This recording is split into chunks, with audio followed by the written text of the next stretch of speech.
الرحیم نحمده ونصلی علی رسوله الکریم اما بعد اعوذ باللہ من الشیطان الرجیم بسم اللہ الرحمن الرحیم ام کنتم شہداء اذ حضر یعقوب الموت قال لبنیہ ما تعبدون من بعدی وقال تعالی يا أيها الذين آمنوا قوا أنفسكم وأهليكم نارا وقودها الناس والحجارة وقال النبي صلى الله عليه وسلم طلب العلم فريضة على كل مسلم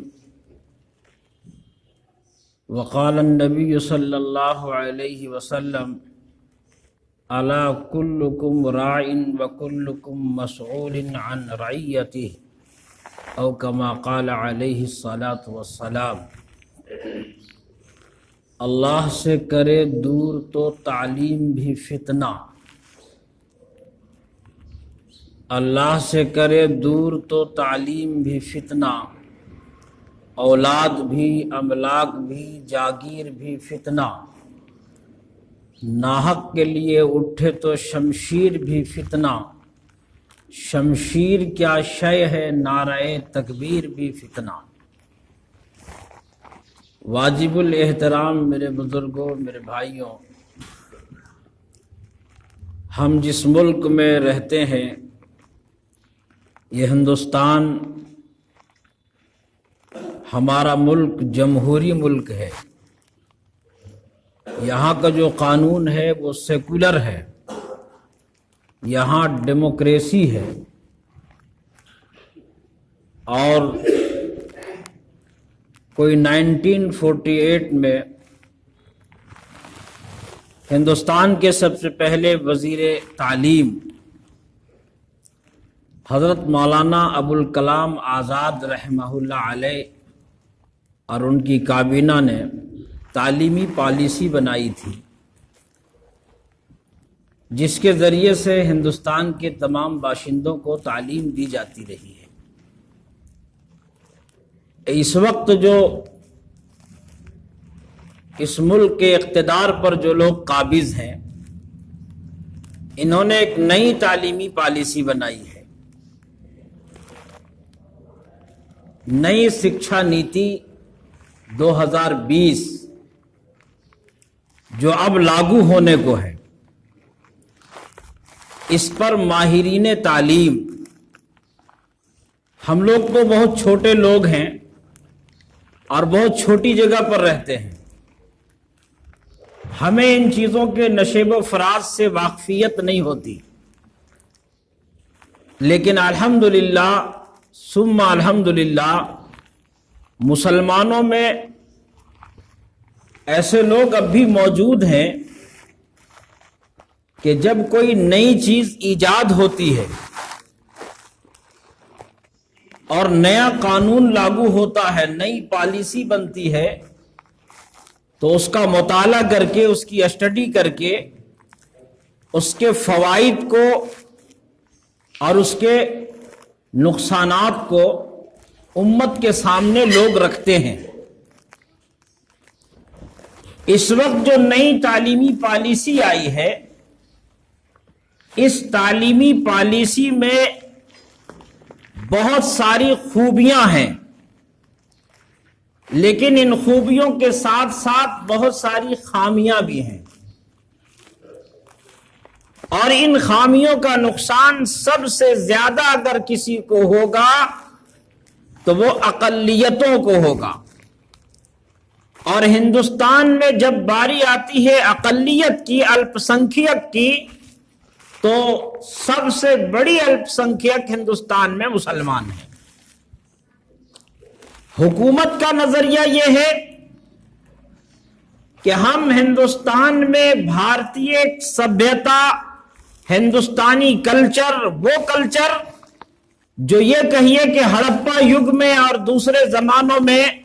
ویدک کال میں جو چلا کرتے تھے، منوسمرتی کے یگ میں جو کلچر تھی، جو تہذیب تھی، اس تہذیب کو، اس کلچر کو ہندوستان کے تمام باشندوں پر لاگو کر دیا جائے گا۔ نتیجہ یہ ہوگا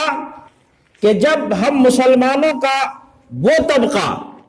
جو ابھی ہماری گود میں پرورش پا رہا ہے، وہ طبقہ جب تعلیم کے میدان میں آگے آئے گا، اور ظاہر سی بات ہے کہ اس وقت نہیں، دنیا تو بہت پہلے نہیں جاگی، آج کوئی 200-300 سال ہوئے ہیں جب دنیا میں تعلیمی بھونچال آئی ہے اور دنیا نے تعلیم کی اہمیت کو، علم کی اہمیت کو سمجھا ہے۔ افسوس یہ ہے کہ جن کے یہاں سب سے پہلی بات یہ کہی گئی تھی کہ پڑھیے، یہ قوم تعلیم کے میدان میں سب سے پیچھے ہے۔ دنیا کی جو سب سے کمزور ترین طبقات ہیں مذہبی اعتبار سے،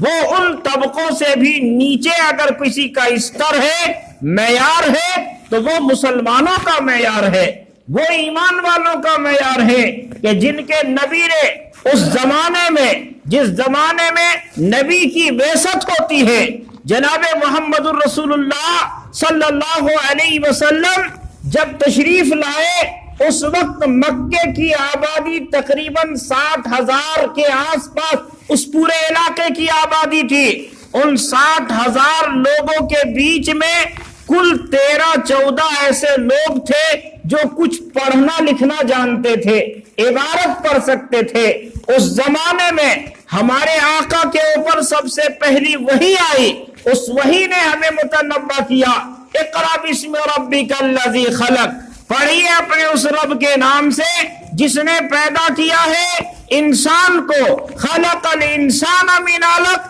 انسان کو پیدا کیا لوتھڑے سے، جمے ہوئے خون سے، علق کے ذریعے سے پیدا کیا۔ اس وقت لوگوں کو متنبہ کیا گیا کہ تمہیں آگے بڑھنا ہے، ترقی کرنی ہے، تم اگر چاند پر اور سورج پر کمندے ڈالنا چاہتے ہو تو تعلیم کو اپنا ہتھیار بناؤ، تعلیم کے ذریعے سے ترقی کرو، تعلیم کے ذریعے سے آگے بڑھو۔ پھر اللہ کے نبی نے فرمایا طلب العلم فریضۃ علی کل مسلم، تمام مسلمانوں پر کہ جو لوگ اللہ پر ایمان رکھتے ہیں، محمد الرسول اللہ صلی اللہ علیہ وسلم پر ایمان رکھتے ہیں، قرآن پر ایمان رکھتے ہیں، ان کے لیے ضروری قرار دیا گیا، انیوار کہہ دیا گیا کہ تم پر علم کا حاصل کرنا ضروری ہے، فرض ہے۔ جیسے نماز تم پر فرض کی گئی ہے، جیسے روزہ تم پر فرض کیا گیا ہے، جیسے زکوٰۃ تم پر فرض کی گئی ہے، ایسے ہی تعلیم کا حاصل کرنا، علم کا حاصل کرنا تم پر فرض قرار دیا جاتا ہے۔ وہ مسلمانوں کے مرد ہوں کہ عورتیں ہوں، تمام کے تمام لوگوں کو علم کا سیکھنا ضروری قرار دیا گیا۔ اور جناب رسول اللہ صلی اللہ علیہ وسلم نے یہ بھی فرمایا کہ علم کو حاصل کرو ماں کی گود سے قبر کے جانے تک، گود سے گور تک علم حاصل کرو، یہاں تک کہ علم جو ہے یہ علم لامحدود چیزیں ہیں۔ علم کے متعلق کوئی انسان یہ دعویٰ نہیں کر سکتا کہ میں نے اب اتنا پڑھ لیا ہے کہ اس سے آگے پڑھنے کی ضرورت نہیں ہے، اس سے آگے ہمیں تعلیم حاصل کرنے کی ضرورت نہیں ہے۔ نہیں، یہ دعویٰ تو کوئی کر ہی نہیں سکتا، اس لیے کہ علم ایک ایسی چیز ہے، علم ایک ایسی دولت ہے، ایسا نایاب ہیرا ہے کہ جس کے حاصل کرنے والے کو کبھی سیری نہیں ہوتی، کبھی اس کا پیٹ نہیں بھرتا، وہ کبھی اپنے آپ کو یہ نہیں کہتا کہ میں نے علم کو مکمل کر لیا ہے، تکمیل ہو گئی ہے، اب اس سے آگے ہمیں کرنے کی ضرورت نہیں ہے، بلکہ دنیا جیسے جیسے آگے بڑھتی ہے علم کے نئے نئے گوشے اور نئے نئے دروازے کھلتے ہیں۔ آپ اس وقت آنکھ کھول کر کے دنیا کے حالت کو دیکھ رہے ہیں، دنیا میں جو ترقی ہو رہی ہے اس کو دیکھ رہے ہیں۔ اس لیے اللہ کے نبی نے 1400 سال پہلے جب سیٹلائٹ کا دور نہیں تھا، انسان ترقی یافتہ نہیں تھا، پھٹا پرانا لباس پہننے والے لوگ تھے اور اتنی ترقیات نہیں تھی، سہولیات نہیں تھے اس زمانے میں۔ میرے آقا نے فرمایا کہ علم حاصل کرو، ماں کی گود سے گور تک، قبر میں جانے تک تمہیں علم حاصل کرنا ہے۔ اس لیے یہ قوم پیچھے ہے جس قوم کو 14 صدی پہلے اس کے پیغمبر نے اور اس کے قرآن نے کہہ دیا تھا، هل يستوي الذين يعلمون والذين لا يعلمون، کہہ دیجئے کہ پڑھے لکھے لوگ اور ان پڑھ دونوں برابر نہیں ہو سکتے ہیں۔ پڑھے لکھے لوگ آگے ہوتے ہیں اور ان پڑھ پیچھے ہوتے ہیں، اس لیے پڑھا ہوا آدمی اور ان پڑھ دونوں برابر نہیں ہیں، دونوں ایک دوسرے کے متضاد ہیں، الگ الگ ہیں۔ ایک کا رخ پچھم کی طرف ہے تو دوسرے کا پورب کی طرف ہے، اس لیے برابری نہیں ہو سکتی ہے ان لوگوں میں۔ تو میرے بھائیوں، میں عرض آپ سے یہ کر رہا تھا کہ نئی تعلیمی پالیسی نے، نئی شکشا نیتی نے، نیا جو ایک ایجوکیشن قانون بن رہا ہے، پالیسی بن رہی ہے، اس میں سب سے زیادہ نقصان اس امت مسلمہ کو ہونے والا ہے۔ اس لیے کہ ہمارے پاس ہمارا جو نظریہ ہے، ہم مسلمان دنیا میں اس لیے بھیجے گئے ہیں کہ ہم اللہ کے اوامر پر، محمد الرسول اللہ صلی اللہ علیہ وسلم کے طریقے پر زندگی گزاریں گے، اور جب ہمارا نونہال، ہمارا معصوم بچہ آپ کے یہاں سے مجبوری ہے، تعلیم کے میدان میں آگے بڑھنا ہے اور ہمارے پاس کوئی آپشن نہیں ہے کہ ہم کوئی دوسرا راستہ اختیار کر لیں، اس لیے ہمیں مجبوری ہوگی کہ ہم ان اسکولوں میں اپنے بچوں کو تعلیم دلائیں،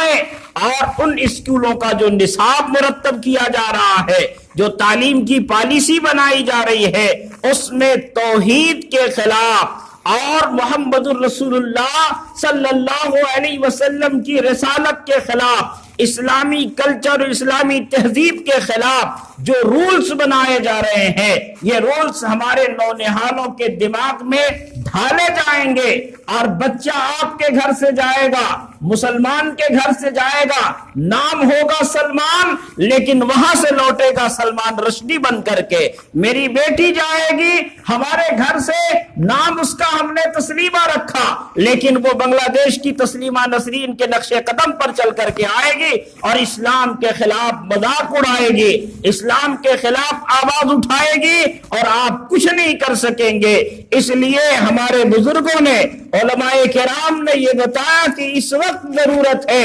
مسلمانوں کو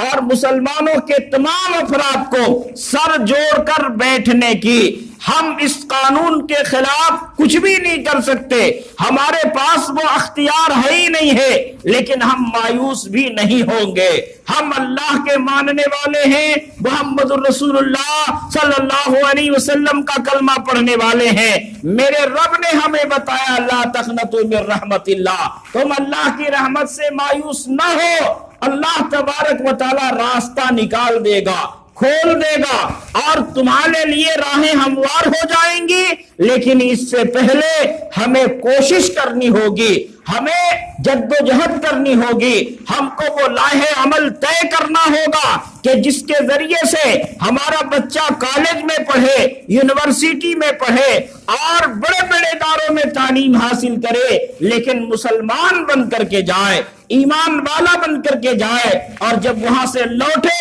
تو ایمان کے ساتھ واپس آئے، محمد الرسول اللہ کی غلامی کے ساتھ واپس آئے، اسلام پر کاربند ہو کر کے واپس آئے۔ تو کون سا ایسا طریقہ ہوگا کہ جس طریقے کے ذریعے سے ہم اپنے آنے والی نسلوں کی دین کی اور اس کے ایمان کی، اس کے عقیدے کی، اس کے اسلام کی حفاظت کر سکتے ہو، یہ طریقہ اختیار کرنا ہوگا۔ میں نے قرآن کریم کی جس آیت کو آج کی تقریر کا عنوان بنایا ہے، اس میں اللہ تبارک و تعالی نے اپنے پیغمبر حضرت یعقوب علیہ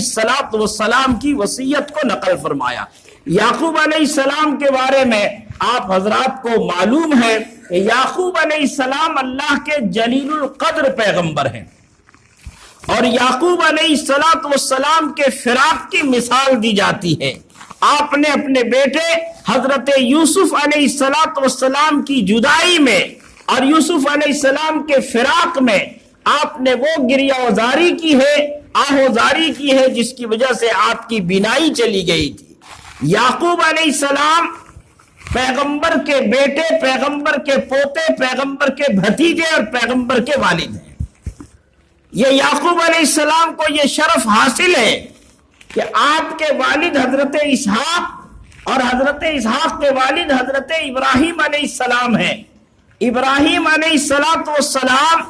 وہ نبی ہیں کہ جن کو بعد کے جتنے نبی آئے ہیں ان تمام نبیوں کا باپ ہونے کا شرف حاصل ہے۔ حضرت ابراہیم علیہ السلام کو اس لیے ابو الانبیاء کہا جاتا ہے کہ آپ کے بعد جتنے پیغمبر ہوئے وہ سب حضرت ابراہیم کی نسل سے ہیں، یہاں تک کہ ہمارے آقا جناب محمد الرسول اللہ صلی اللہ علیہ وسلم بھی حضرت اسماعیل علیہ السلام کی نسل سے ہیں، اور اسماعیل علیہ السلام حضرت ابراہیم علیہ السلام کے بیٹے ہیں۔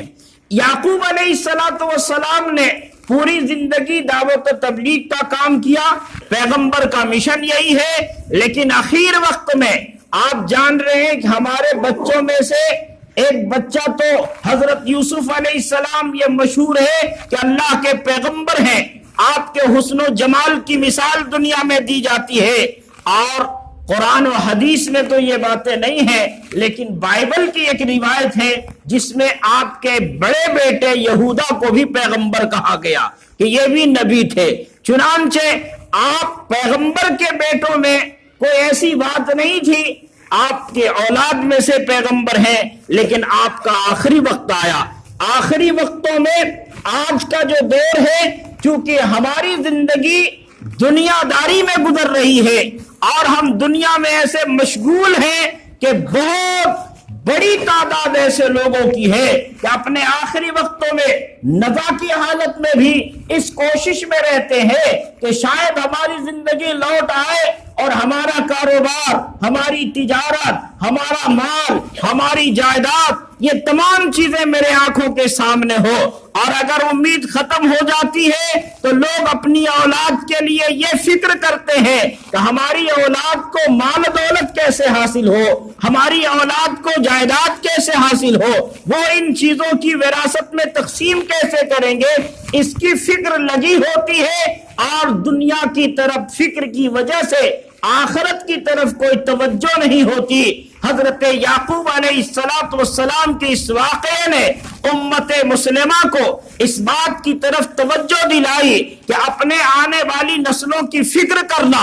اور اپنے نسلوں کے ایمان و عمل کی، اس کے عقیدے کی فکر کرنا، یہ امت مسلمہ کی اولین ذمہ داری ہے۔ اگر ہم نے اس کی فکر نہ کی اور ہم نماز روزہ خوب کرتے رہے ہیں، یقیناً نماز روزے کا ثواب ہم کو مل رہا ہے، لیکن ہماری آنے والی نسل جو بگڑ گئی، ان کا ایمان خراب ہو گیا، ان کا عقیدہ بگڑ گیا، یہ دہریت کے شکار ہو گئے، یہ ہندو مت کے شکار ہو گئے، یہ عیسائیت کے شکار ہو گئے، اس کا بھی جرم اور اس کا بھی گناہ ہمارے سر پر عائد ہوگا۔ حدیث میں جناب محمد الرسول اللہ صلی اللہ علیہ وسلم نے فرمایا کہ تم سب کے سب نگراں ہو، چرواہا ہو، اور تم سے تمہاری رعیتوں کے بارے میں، تمہارے ماتحتوں کے بارے میں سوال کیا جائے گا، تم سے پوچھا جائے گا کہ ہم نے تمہیں جو اولاد عطا کی تھی، ان اولاد کی تعلیم و تربیت کے لیے،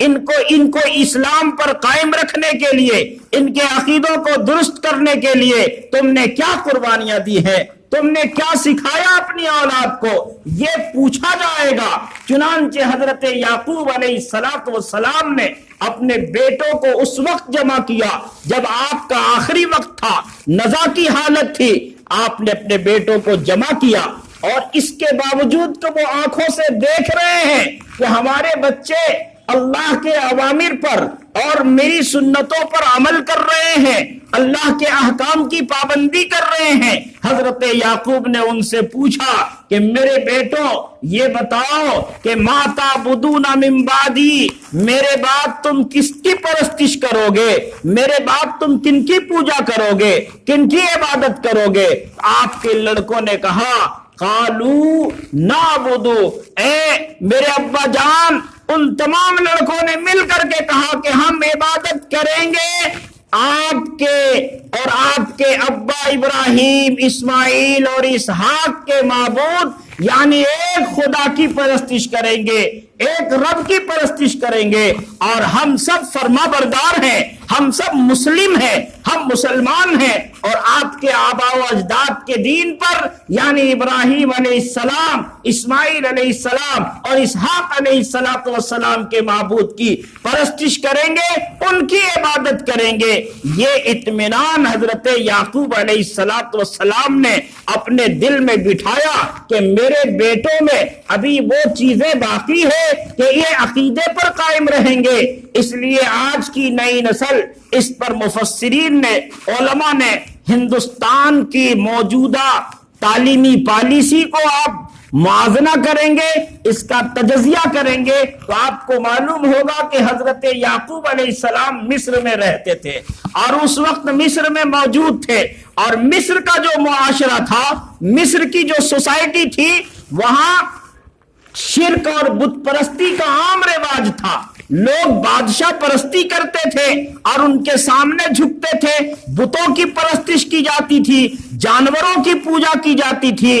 وہ اور آج کا ہندوستان، ہم جس ملک میں رہتے ہیں یہاں کا ہندوستان، تو اندازہ کیجئے کہ ہمیں کتنی فکر کرنے کی ضرورت ہے۔ ایک طرف تو پورا ماحول مشرکانہ ہے اور دوسری طرف حکومت اور ایسے لوگ جو ہمیں اسلام سے، توحید سے اور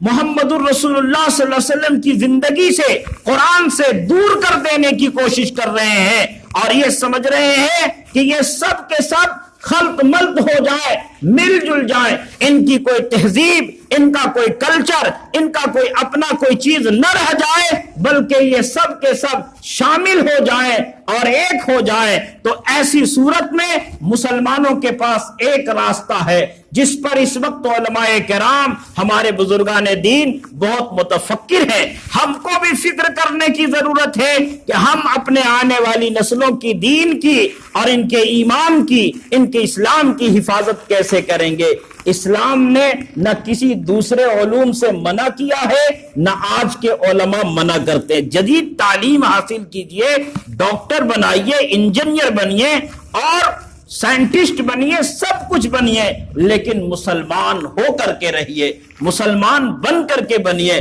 جب ایک مسلمان ڈاکٹر ہوگا اور یہ حقیقی معنوں میں ایمان والا ہوگا، تو اس وقت جو مریضوں کے ساتھ لوٹ مار ہو رہی ہے کہ آپریشن تھیٹر میں مریض کو لٹا کر کے اس کی قیمت طے کی جا رہی ہے، اس کی زندگی کو نہیں دیکھا جا رہا ہے، وہ مر جائے گا یا زندہ رہے گا، کیا ہوگا یہ نہیں دیکھا جا رہا ہے، بلکہ پہلے قیمت وصولی جاتی ہے۔ اس کی وجہ یہ ہے کہ اس کے دل کے اندر، اس ڈاکٹر کے دل کے اندر، گرچہ مسلمان نام کا ہو لیکن انسانیت کا درد نہیں ہے، اس کے سینوں میں وہ ایمان موجود نہیں ہے کہ جو ایک اللہ کے ماننے والے بندے کے اندر جو ایمان کی کیفیت ہونی چاہیے۔ مال تو بعد میں لیا جائے گا، پہلے موقع یہ ہے کہ مریض مرنے والا ہے، اس کی زندگی کو بچانا ہماری ذمہ داری ہے، ہمارا کرتویہ ہے، ہمارا فرض ہے۔ اس لیے یہ کب ہوگا؟ جب ہم اپنے بچوں کو اسلامی تعلیمات سے آراستہ کریں گے۔